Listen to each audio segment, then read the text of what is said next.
Well, hello. It didn't do the countdown. I gave Eliza the warning that there would be countdown. There was no countdown. But anyway, we are here. This is Chattin with CHAP. It is Tuesday morning. I'm your host, Ginger Wade. And as you can see, and I warned you about, well, I didn't warn you. It's not a warning that Eliza's here. But I told you about that Eliza was going to be here this week. So I'm very excited to have her here. But happy Valentine's Day, everyone.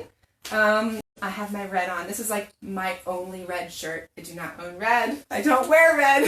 Your token Valentine my shirt. My token Valentine shirt. So here we are. It is Valentine's Day. I hope you guys are enjoying sharing love with your family, your friends, your neighbors today. And we certainly are the recipients of the greatest love of all from Jesus. So great to be here with you on this special day. Today we're going to talk about mentoring. And I've talked about mentoring on the show before, but I think it's good to come back around. And what better day to talk about mentoring when we're supporting each other and stuff than on Valentine's Day. That was a good fit. So Eliza's here with me because she's doing some cool stuff here locally with the ladies in her church. And I'd like her to share with that. So let's just jump right in. So Eliza, why don't you tell us a little bit about yourself? Maybe, I don't know, whatever you want to share. All right, give a short life overview here.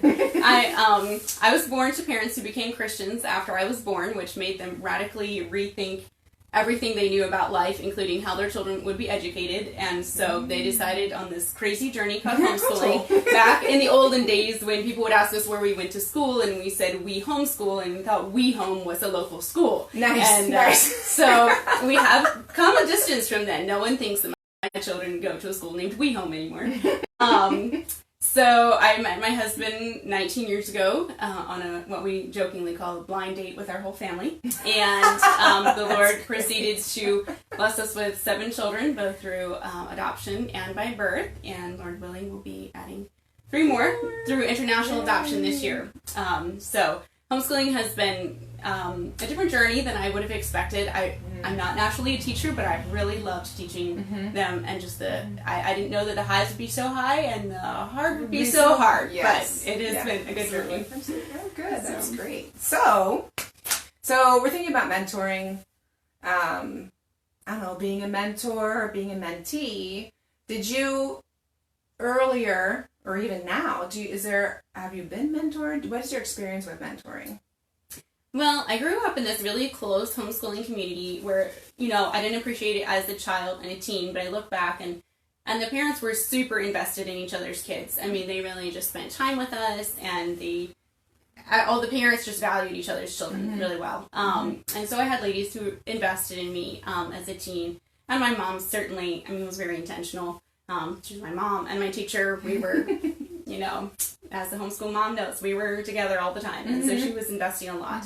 My mother-in-law also, once I got married, grew up in a big farming family, and she taught me a ton about just practical things about cooking and things like that. So I wouldn't look back and say, I have this one person that was a mentor, but the Lord just allowed a lot of different ladies to be investing in different ways through the years. Yeah, that's really great, because I guess you can have a relationship, a mother-in-law, whatever, but it's not necessarily a mentoring relationship. But that's really fortunate that you had both your mom and your mother-in-law take that aspect of being a mentor too. So that's really cool. So as we're thinking about mentoring, this is so funny. I was saying to Eliza when I wrote this question, it's kind of a leading question, but is there a scripture that came to mind when thinking about mentoring? I wanted to think of something like, that no one has ever thought of, some deep insight, but of course we go to Titus 2, where the older women are supposed to be teaching the younger women, and it takes sometimes a while to realize you're the older woman. I look at young moms and I'm like, I was just the young mom, and now I'm the older mom. You're not even that older of a mom, Eliza. I'm an older mom. But just in reading over that verse, it's really serious. The older women are supposed to be teaching the younger ones how to take care of their children and love their husbands, and it says so that God's word isn't reviled, and that's a pretty big command. I mean, it's not just like if it fits in your schedule, help them along. It's pretty serious when you read it, and so I think it's one that we do well to take seriously. Heed it, right? So and if you don't know, that's the verse that the CHAP Mentors has as their main verse, obviously, because what other, there's other things that come to mind, but that is the one, like you said, it's a serious thing to be doing. So as far as mentoring, I know obviously we're going to get into talking about what you're currently doing, but for those of you out there who might be thinking, well, I'm not old enough or haven't been around enough or don't have enough experience to be a mentor. Like, did you, graduate from mentor school? Like, are you feel proud? I have a master's in it, actually. I mean, I have nothing but my own life experience and what the Lord has taught me and what other people have given me to bring to the table. I mean, I'm not even naturally organized to get something together. I'm not naturally gifted in teaching. I mean, I certainly do not have any, just like some basic qualifications that you might think would make a good mentor. I simply had life experience and was willing to share it and figure, hey, it's kind of like going to the convention. You can't absorb all of it, but you go away with the things that you can apply to your life. And so I figure, hey, I just give my life experience and they take away what things work for them. Even things like, hey, I don't really think that works, but, it triggers a thought that might work or something like that. So, it's definitely not my background or anything that has qualified me to be a mentor. Yeah, it's interesting. Sometimes you just kind of fall into it. And I have never thought, I'm going to be a mentor and I'm going to connect with people and support them. A lot of times people reach out to me just because, oh, you're the homeschool guru. Let me ask you questions. Right. But you just kind of fall into it and just from my experience also. So it's not like, there's not mentor school. You're not missing out on mentor school. Yeah. It's really, right? It's really out of life experience. And some of it's not that we have experienced all the things. It could be that I didn't experience something, and that is something to share that aspect. So I don't know. And I think something good to know yourself too, like what's going to work. I don't really function well on the spur of the moment. Someone asks me a question and I'm able to gather my thoughts together. So I found that it's been really helpful to just kind of know the questions ahead of time, or have a topic or something. So knowing yourself, like some people really process fast and they can give an answer quickly, but 2 days later, I'll finally come to an answer and be like, I could have shared that. So, kind of know your style helps too. So. Yeah, I'm definitely a processor too. That happens to me all the time. And then it's awkward to bring things back up. Right. They think you're hounding them. I'm not hounding you. It just happens only thought of it now. Into my head later. Exactly. So, okay, so we didn't go to mentor school. So you have this group that you're mentoring in your home, but how did you get to the point where like, I'm going to do this thing. I'm going to welcome people to my home. Did God lay down the tablet on your kitchen table? Right? Say thou shalt mentor. Well, I was just looking around at all the young moms and in our church, and just, I am an older mom. Our youngest is 8, but I still remember the days when we had 7 and under, and just, like, it's so intense. It's just all the time. There's no break.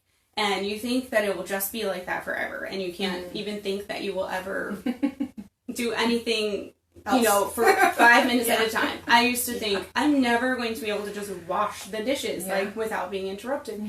And so you just can't see past that season. And so I was just trying to, school had ended one year, and I was like, how over the summer could I just kind of make a space for these moms to maybe catch their breath? My girls can help, with their kids. I can make lunch for them and just maybe make it a space where they could, just breathe a little bit. I didn't really have any big plan. Like, there was no agenda. We didn't talk about anything deep. It was just kind of a space to get to know them.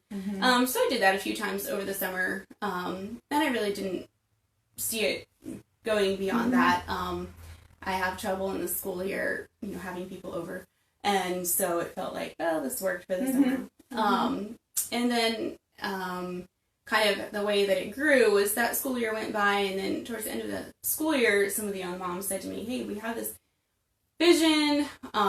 We'd like to be getting to serving the moms in our church and also serving moms in our community. Would you be willing to kind of come in and help be the teacher, mentor part of the equation? So, yeah, it was something that just kind of fell into my lap. I didn't have that vision, but God did, and they came to me about it then. So you had, in the summer before, you had like, hey, I'll just gather people together. Right. We'll hang out. It'll be good. It'll be time of encouragement. But then later, since you had done that, they were like, okay, let's go talk to Eliza. Yeah, I kind of had built a connection where they knew that I did care about them. What's that? Relationship building is so important in all of that. It's hard to receive from someone if you don't have a connection to them in some way. Right. So, yeah, it's important. That's really cool. So it was definitely not a 5-point business plan. No. With the schedule all worked out. And the supporting funds. It was just a totally organic kind of thing. Mm-hmm. That's great. And the kids got involved, which is always good too. Yes. So the way that it kind of has turned out to look for us is we get together once a week, and my children help with the childcare, but we also have some older ladies from our church who are willing to step in, and even actually one mom, a homeschooling mom, who was willing to give up a Thursday morning to help with childcare as well. And so we get together, and first the moms are with their kids, just interacting with the other moms, chatting, playing with the kids, reading stories to the kids, and then we break for about 45 minutes, and the moms separate, the kids stay downstairs and play, and we just have some time to talk about topics that they've given me beforehand. The moms came up with kind of what they would be interested in. I didn't really want to come up with the topics. Like, you tell me what you want to talk about. Yeah. And so they had lots of ideas about what they wanted to talk about. And so I had time, ahead of time to look at the schedule, prepare. And it looks a little bit different. I mean, sometimes I have pictures. Sometimes it's a funny topic. Sometimes it's more serious. We've covered a lot of things. I mean, just normal, like sleep issues. Or, and one of the moms who was really good at sleep training and ideas, she shared that day. And that's great. Or, we might talk about how we do our menu planning. So it might be light, but sometimes it's more serious. Like, well, what do we do about, training, and what does that look like, and how do we encourage their hearts? And so it's kind of run the gamut. It's been fun to kind of mix in, like, the lighter ones topics with the heavier ones. And we do share food when the moms separate. That has been a lot of fun for me to just be able to care for them in that way by bringing the snack. And so, that's kind of just the model that's worked well for us. It's about 2 hours, 9:30 to 11:30. And God has really, was so clearly in it, because, just when we needed volunteers for the children, there they were. And we lost a volunteer, someone else was ready to step in. And so, that's wonderful. Yeah, the Lord clearly just orchestrated so much of it. So he moves in that. When you're stepping out in faith, I'm not quite sure what this is going to look like. But he provides. If it's something that his hand is in, he will provide for it. So, and again, it doesn't need to be big and fancy.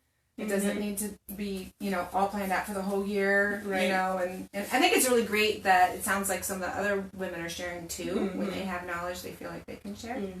That's really wonderful. It has been nice. And some of the we have a kind of a leadership team, and the young moms who are on that leadership team are really great at organization and spreadsheets and, just things like arranging the church and making sure we have a clearance if we need to, those things that are really not my forte. So that was, again, the way the Lord just fit us all together, because they were so good at that part. So you're meeting at the church? Yes. Okay, so that's handy, because then you have the built-in children's space. Yes, and I don't have to get the house cleaned before they come. So, so there you go. It's awesome. Yeah. That is really great. I thought it was at your house, so that's really great. Let's see, what else was in here? So you talked about, you kind of plan, you do have some topics that you want to talk about, which I think is great for them to supply topics that are of concern to them. That happened I taught a parenting class at our church, and then over the summer we got together at the playground, and the moms would just come and pepper me with questions, well, what about this, what about this? And the menu planning came up, and I was like, wow, I didn't even think about that. We've been doing it for so long, it's just what you do, and you don't really think that you need to share that with someone that someone knows, but they don't, they might need some pointers. So it's interesting, when you're old and you've been around forever. And the fun thing is, I have learned from them, like, oh, I didn't know about that cookbook, or, that way of doing it or something. So that has been fun, and something that wasn't anticipated, but just like how much I learned from them and their confidence. So that is really great. That is really cool. I love that. So let's move on to my next question, which is so you've been doing this for a little while now. Has it been? I don't think you kind of maybe touched on this idea in what we've been saying, but let's talk about it specifically. Like, has the moms been like, wow, this is really great? Like, can you see that it's blessing them and helping them?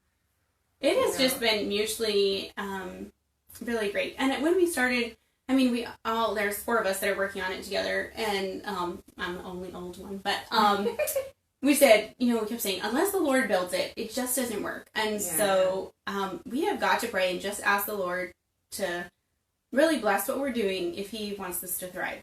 And we've just seen, time after time, it's like, wow, that was only because the Lord was in it. Mm-hmm. And so they have said that, it has been a blessing to them, even just like to have a space to rest for an hour a week, has been good. But it's been a blessing to me too, because like we have this vague idea like, oh, we should be investing in, the younger people in our church, but like, I don't know, trying to make time for it, and how do we do that? And so it's like, okay, every week I have this set aside time just to invest in them. And I've really appreciated just the blessing that it's been for me to kind of even review like, wow, that really didn't work, but I'm just, this didn't work, so don't do that. But, here are some things that did. And it's also made me appreciate the people who have invested in me in the past. It's really been eye-opening, like, wow, I have been given a lot. And it's been great for my girls to interact with some of the older ladies from our church. Like, I didn't even think about that going into it. Just those dynamics that the Lord works together. But one lady is a retired missionary, and they love her stories, and so they're caring for the babies and hearing her stories and learning to serve and work together as a team. My girls are on the setup, and it doesn't always look as pretty as I might look as they're figuring out who is going to do what job as we're setting up. But I'm like, well, Lord, this is part of your learning part of the big picture here of this. So I might have gone into it thinking like I knew what my role was, but then the Lord just had lots of other things that we've been I love with. That. I love the whole, I've talked about multi-generational learning on here before. I'm all into that interaction in the different, and it's just free flowing. It's not planned. It's not, we're having this session today, so you can ask such and so questions about their missionary time. Right. It's just it's more relational that way. So those would be beautiful connections that they have. And then to know the kids better too, right? And the kids can look up to them and see, like you said, see what it means to serve joyfully. Yes. And to invest in others. That's just really awesome. So it's more than benefiting the moms. It's benefiting everyone. So who knew? Yes, I know. Who knew, right? That is really awesome. I love it. So this is great. So. Do you have any thoughts or words of encouragement that you might share with someone who's thinking, I have something to share, or I feel like I need to be reaching out to the moms around me too? Anything you want to say to someone who's thinking about it? I think specifically to homeschool moms, it was really overwhelming for me to think of giving up a morning a week of school. And it did require sacrifices. We had to say no to some other things that we normally would have done. And I just kept thinking, how in the world can I afford to give up like a prime school time to do this? And finally I was like, okay, I mean, we always talk about, making priorities and making time for what's really important. And I'm like, okay, these moms are asking me to invest in their life. That has to be a priority. Yes. And so that means that we're going to juggle things accordingly. And I feel like the Lord has really blessed it. Like, I don't look at our school year and feel like, wow, we're really behind. Behind. Yeah. You know how I feel about the word behind. Right. So, in a couple areas we're actually ahead. I'm like, okay, so obviously it wasn't, detrimental to our school year. And I think that we, we get so caught up in the books, which is important, but to just step away and be like, okay, this is a life lesson, and we're going to make time for this. So I would just encourage you to, try to figure out, okay, how do I make time for what is really important? And this is something that biblically is important. And so, I think that was probably the biggest hold up for me. It's just like, I don't have time. And even now, like, there's opportunity to maybe do something more one-on-one with some of them, and again, I'm like, I don't have time for that. And it's like, when the Lord provides, I think we think of it monetarily usually, but God provides time, and so He has provided time. Yeah, and that's part of the whole thing with retraining our brains on what education really is, like what it should encompass too. We've been trained so much that it's about the schoolwork and the tests and the academics and all the things, but we've talked about life skills here before. We've talked about relationships before here on the show, and it's just as important as those academic things. I think what's happening with the moms and with your girls and the ladies too, those are things that are priceless. I mean, you can't learn that in a book. Right. This is providing a great opportunity to connect with people. Right. And there's incredible unity in that too, strengthening in our faith walk too. So those are invaluable things. So it causes us to think about, like you said, what's truly important, what God is calling us to, and those relationships are really the foundational thing for why we're here and why we're serving Jesus and what he wants us to do with. And all the other stuff will work itself out. So if you're considering it, if God's tugging at you saying, hey, there's mamas out there who need you, please don't shy away from it because you think, I don't have time or I don't have the resources. God's going to provide what you need and do miraculous things like, ooh, we're ahead. Yeah. And those other things. Well, that's pretty cool. So he will work it out. He will work it out. So thank you for sharing with us. This has been really, really cool, and I think a great example to others out there of what can be. And it doesn't need to be a group thing either. It can be a one-on-one where you're just meeting with one mom. Even if it's just a play date and you get to chat while the kids are playing, something like that is great. Or someone who wants to ask you a question about homeschooling, you can have them over and talk to them about that too. So it doesn't have to be huge. And if you're out there and you love talking with people and you love supporting them and helping them with their homeschooling or just getting through the day-to-day of motherhood, consider being on the CHAP mentor list. If you check out the link, there is... you can go to that page and you can see our mentor list and see where there are mentors that have made themselves available to the homeschool community. But if you would like to be a mentor, you can see there's a page where you can get listed. I encourage you, even if you don't have tons of time, you don't think you have tons of time, put yourself out there.